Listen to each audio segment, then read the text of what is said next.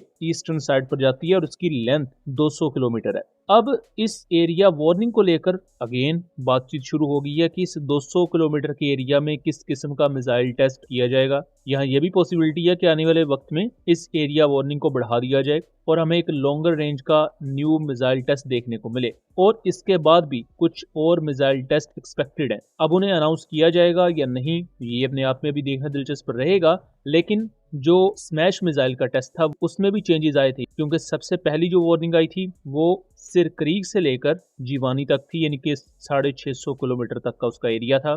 बाद में उसमें निवेरा वार्निंग एक और एडिशन उसमें किया गया 450 किलोमीटर का, और अल्टीमेटली पाकिस्तान ने एक्सटेंडेड रेंजेस पर स्मैश 2 हाइपरसोनिक मिसाइल को टेस्ट किया। अब इसके बाद ये जो एक और नोटैम है, इसकी अभी तो लेंथ 200 किलोमीटर है, बट अभी हमें कुछ दिन तक और वेट करना पड़ेगा कि क्या ये रेंज 200 किलोमीटर तक ही रहती है या इस एरिया वार्निंग को बढ़ाया जाता है।